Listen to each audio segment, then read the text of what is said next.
Good day. I hope and I trust that this video finds everybody well.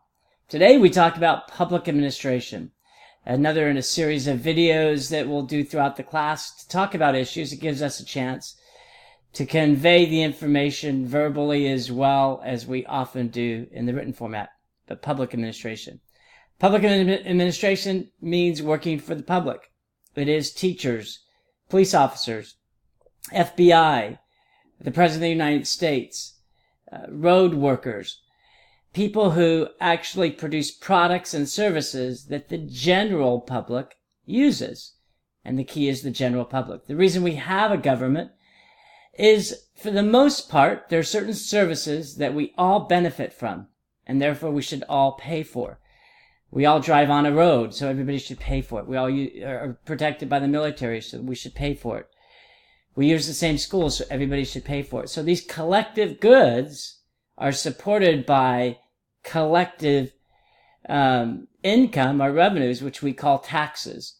And that really is the genesis of our government and the reason why we have public employees, which is to deliver these services that we as a public feel should be provided.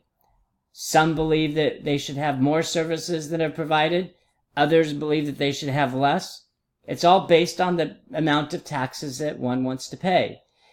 In general, through voting, whether it's every 2 years for the House or 6 years for the Senate or 4 years for the President, we determined the level that we are willing to pay in relation to taxes. The more taxes that are collected, the more revenue the government has, the more people they could hire, the more programs that they could develop.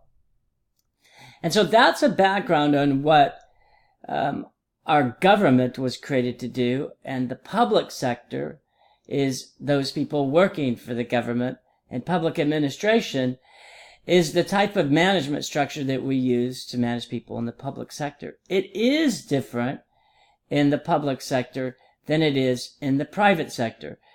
And it gives me a chance to talk about this for just a couple of minutes and offer you a couple of key differences. First is efficiency. It's less important in the public sector that you're efficient. That's the way that it's been for decades, if not longer. But there's one primary reason why that happens. If you work in a business, if you own a business, you're only as successful as the revenues that you generate. If a customer does not use your service, you don't get paid. Public sector is different. They get paid regardless of how well they provide that service. There's a certain level of taxes that are collected, and those taxes are given to people who work in the public sector. If they don't accomplish their objective, people still have to pay that tax for the most part. And so you can see that there's a less of an incentive, doesn't mean that it's true, but less of an incentive for people working in the public sector to be efficient and effective with the money they have. Efficient means you use the least amount of resources that are necessary. Effective means that it actually works. A good analogy is a car. When you start a car and it runs, that means that it's effective. If you use the least amount of steel or rubber to build the car, that means it's efficient. So you always want to be efficient and effective, because you could actually create a car that no one could afford to buy. So it may be effective, but it's just not efficient. So again, that's the primary difference between the public and the private sector. And the second is that in the public sector, there's quite a few people that use public services or products that don't pay for them. That's called the free rider concept in the public sector, which means that they have access to services, but they're not necessarily paid for them. There are some people who, because of their financial condition, don't pay taxes. In fact, about 50% of the U.S. population does not pay federal income tax. But yet they're protected by the military. They have access to the FBI. They ride on roads that the majority of people pay for.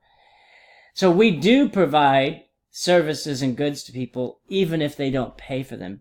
If you own your own business, you would not cook meals for somebody if they can't pay for them. You do some charities, of course, but you would have that aspect. Those are the two differences between the professions. That's why it can be more complex to work in the public sector. than it is in the private sector. And that's why public administration can be so much more challenging. I hope that provides some basis on what we're going to be talking about in the coming weeks. I always look forward to chatting with you. If you have any questions or comments, certainly let me know. Otherwise, enjoy the day, and I look forward to our next chat.